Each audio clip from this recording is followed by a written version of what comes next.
앞에 말씀드렸던 내용과 비슷한 내용일 걸로 보입니다. 이번 시간에는 돌아가신 아버지에게 들어온 그에게 부의금, 부조금을 장례를 치른 후에 어떻게 나눠야 되나 하는 일반 원칙에 대해서 제가 상담했던 사례를 중심으로 말씀드리려고 합니다. 상담하신 분이 삼형제 중 막내 아들이었다고 합니다. 장남인 큰형님 기세에 눌려가지고 두 동생이 길을 못 펴고 살았던 굉장히 보수적인 집안이었다는 거죠. 그런데 아버지가 덜컥 돌아가시고 장례를 치르게 됐는데 생각지도 못한 분들이 많이 장례식에 왔다는 거죠. 그래서 영문을 따져보니까 돌아가신 아버지께서 남몰래 선행을 많이 해 오셨다고 합니다. 그래서 그 보답차 오신 분들이라고 하네요. 장례가 끝나고 이 형제들이 모여서 삼형제라고 얘기했죠. 부의금을 계산해 보니까 장례비를 제하고도 꽤 많은 돈이 남았다고 합니다. 수억에. 그래서 눈치를 살피던 중에 큰형님이 말씀을 하니까 내가 장남이니까 남은 돈은 내가 가져가겠다라고 얘기를 했다는 거죠. 그래서 그간에는 그렇다 하지만은 아버지 돌아가셨고 그간에 장남 대우를 많이 받았던 큰형님이 그 얘기를 하니까 그동안의 섭섭함과 울분이 한꺼번에 터져 나와서 형제끼리 언성을 높이면서 싸웠다고 하네요. 그래서 결국은 마지막에 이제 법대로 하자라는 말을 끝으로 나오면서 막내 아들 분께서 상담을 요청하셨는데요.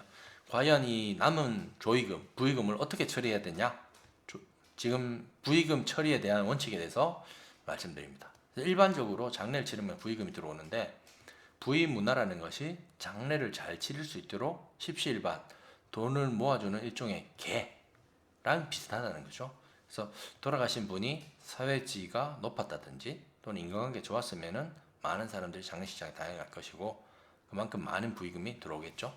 이 경우에는 장례 비용으로 쓰고 남은 만큼 부의금이 모이기 때문에 남은 부의금 같은 경우에 1차적으로는 상속인끼리 잘 협의하라. 잘 협의해서 나누는 경우가 일반적이고 돈 문제가 예민한 것이지만은 이 돈으로 다투는 게 돌아가신 부모님에 대한 예의는 아니죠. 근데 문제는 남는 부의금, 조의금이 많을수록 다툼이 발생할 가능성이 역시 높다는 거죠. 돈이 역시 문제죠. 그래서 사회적으로 명망이 높던 아버지가 사망한 후에 억대의 부의금이 들어왔다, 부조금이 들어왔다 그러면은 장례비를 제해도 많은 돈이 남을 거기 때문에 어떻게 나눌지 다툼이 발생할 수 있다는 거죠. 그래서 1차적으로 협의를 하되 협의가 되지 않으면은 법적으로 따져봐야 되는데 이 부의금이라는 것이 법적 성격이 유족에게, 그러니까 돌아가신 피상속인 부모님에게 증여되는 게 아니라 유족에게 증여되는 것입니다. 그러니까 사망하신 피상속인 남긴 상속재산이 아니라는 거죠. 그래서 우리 법원 판례는 부의금이라는 것이 돌아가신 사망자가 아니라 유족의 정신적 고통을 위로하고 장래에 따르는 유족의 경제적 부담을 덜어준과 동시에 유족의 생활 안정을 기여함을 목적으로 증여되는 것이다. 그래서 장로 비용에 우선 충당하고 남는 비용에 대해서는 특별한 다른 사정이 없으면은 돌아가신 분의 공동 상속인들이 각자 상속분만큼 권리를 가지는 것이 경험치에 합치한다라고 나와 있습니다. 그래서 부의금이 조문객이 돌아가신 분이 아니라 남아있는 상속인 유족에게 증여한 것이고 이 남은 부의금이라는 것은 각자 상속분만큼 분할해야 한다라는 것이기 됩니다.